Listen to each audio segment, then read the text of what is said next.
के मुख्य और विशेष पॉइंट्स सुनेंगे। ये वो रंग हैं जो इस ब्राह्मण जीवन को ही नहीं, पूरे कल्प के लिए आत्मा को रंगीन कर देते हैं। सारे गमों से दूर, सारे दुखों से दूर कर देने वाले रंग हैं। तो आइए रूहानी रंग में रंगते हैं, अर्थात बाबा के द्वारा जो ज्ञान की पिचकारी चली है, जरा हम भी श्रवण करते हैं। मीठे बच्चे, तुम्हें साइलेंस में रहकर एक बाप को याद करना है। इसमें घंटे आदि बजाने की दरकार नहीं। मीठे बच्चे, तुम्हें साइलेंस में रहकर एक बाप को याद करना है। इसमें घंटे आदि बजाने की दरकार नहीं है। ये मुरली की हेडलाइन है 17/11/2021 की। बाबा ने पूछा, किस बात में बाप समान बच्चे बनो तो सारे काम स्वतः ही सिद्ध हो जाएंगे। और हम सबके ऊपर ये बात लागू करती है, अब जो करे, जितना करे उतना प्राप्ति करे। ठीक है, जैसे बाप प्यार का सागर है, ऐसे बहुत बहुत बहुत प्यारे बनो। शांत रहना बहुत बहुत बहुत अच्छा है।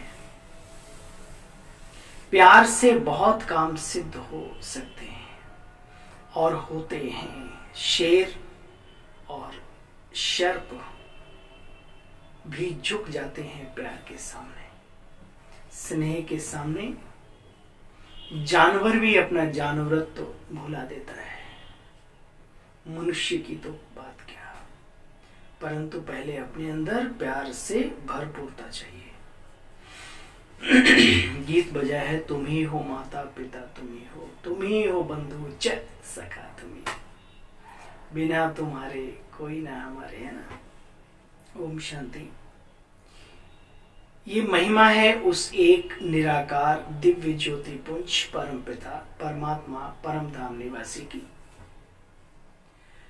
कितनी महिमा गाते बच्चे, बात मत पूछो। बाप आते कहते, बच्चे मुझे याद करो, तुमने मुझे बुलाया है, मैं आया हूं तुम्हें पतित से पावन बनने की राह बताने। गाते हैं ना, मनुष्य से देवता की करत न लागी वार। तो क्योंकि यहाँ बहुत कुछ पढ़ने की, शास्त्र वेद उपनिषद और ये वो बहुत ताम झाम करने की आवश्यकता नहीं।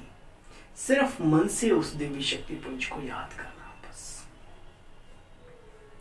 देखो, बाबा तुमको आकर के पावन दुनिया का मालिक बनाते हैं। कितनी सहज पढ़ाई है। जैसे कन्या की शादी होती है तो जाप करती है क्या? बाबा ने क्वेश्चन मार्क किया। जाप करती है क्या? नहीं बच्चे, याद करती है। जैसे एक प्रेमी अपने प्रेमी को याद करता है, पुत्र अपने पिता को, माता अपने बच्चों को, अर्थात स्नेही अपने स्नेही को याद करता है। इसी तरीके से उस परम प्रिय को याद करना है। वर्षा मिलता है तुम बच्चों को उस एक बाप से। तुम्हारी सगाई हुई है एक परम पिता परमात्मा के साथ। उसको कहा जाता है पतियों का पति, पति परमेश्वर, सबसे बड़ा। बाबा कहते, तुम मुझे याद करो तो निर्वाण धाम में चले जाएंगे, फिर वहां से आएंगे स्वर्ग में। यहां से तुम बच्चों को मैं साथ लेकर के जाऊंगा। इमर्ज करो, क्योंकि साउंड के साथ वो सीन अपने दिमाग में इमर्ज करो, मन और बुद्धि में, कि कैसे बाबा हमें साथ ले जा रहा है।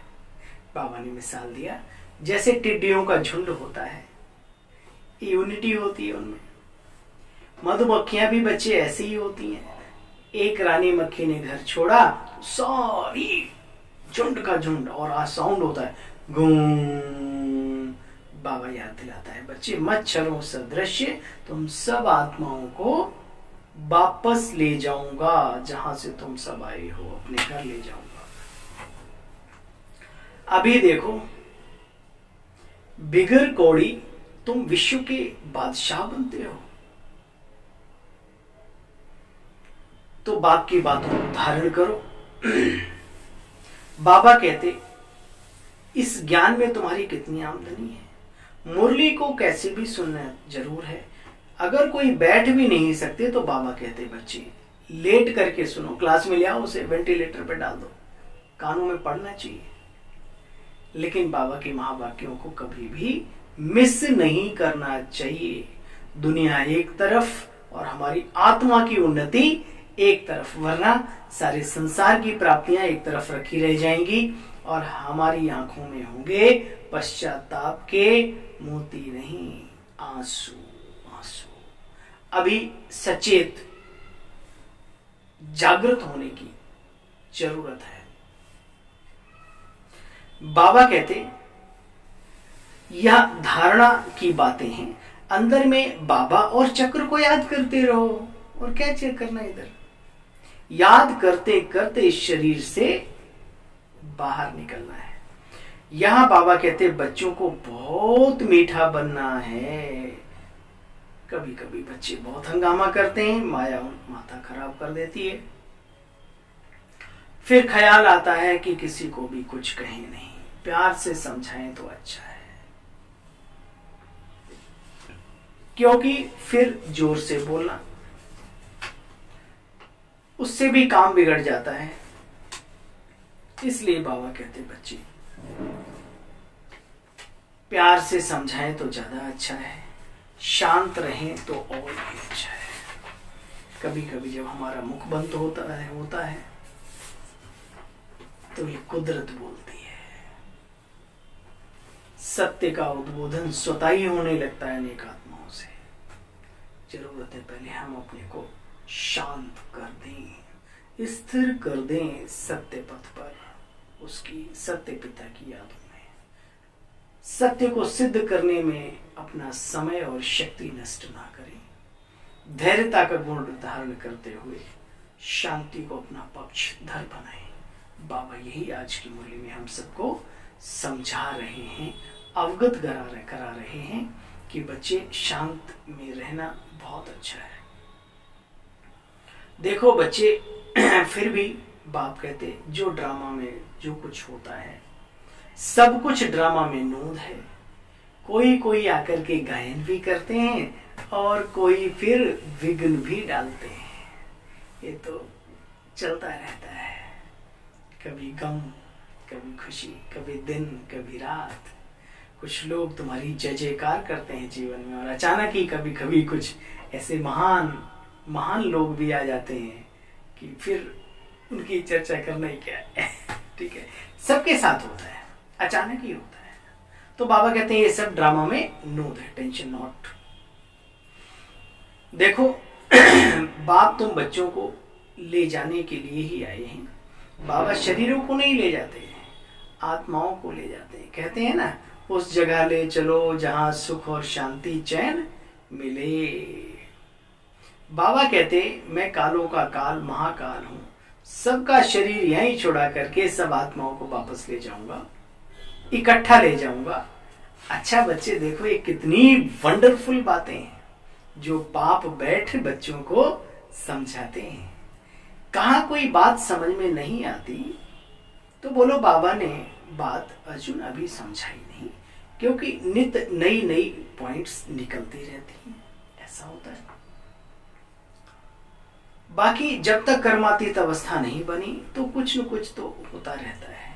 अपने को बहुत हल्के में रखो, कुछ भी होता है, अप डाउन अवस्था भी होती, मानसिक, शारीरिक, सामाजिक, जो भी है। तो बाबा कहते हैं जब तक कर्मातीत अवस्था नहीं बनी तो कुछ न कुछ होता रहता है।